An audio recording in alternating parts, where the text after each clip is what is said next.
បាទសួស្តីពុកម៉ែបងប្អូនថ្ងៃនេះគឺខ្ញុំដើរលេងទៅបបក់ត្រីចិត្ត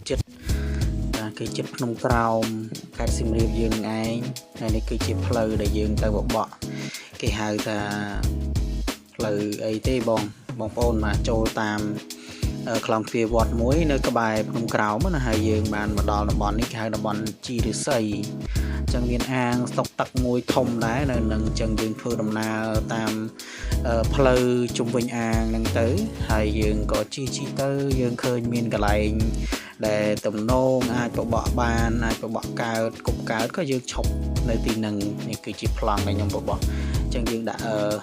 time lapse លឿនបន្តិចណាកន្លែងនេះ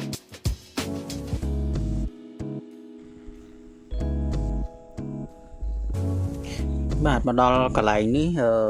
ត្រីខំដែរខ្ញុំពងប៉ុងតែដោយសារត្រីនឹងខំហើយគឺអូសមកមុខដោយសារទឹកស្រឡះទឹកទៅនឹងវាខំមកស្រឡះគឺវាអូសមករហូតចឹងខ្ញុំព្យាយាមបតឹងខ្សែដែរ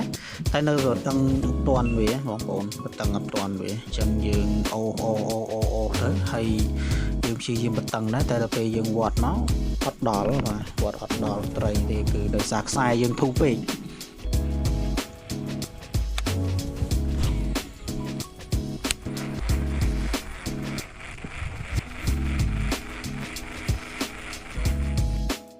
Khám ơi Tính ơi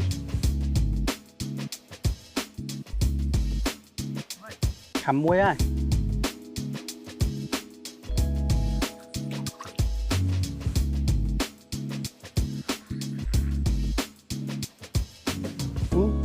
Đừng tôi cái đuôi lột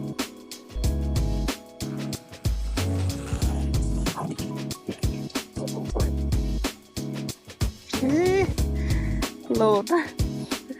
Cháu ơi Cháu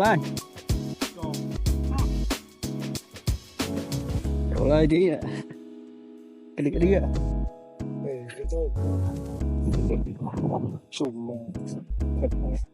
Ngồi ra Ăn mua nha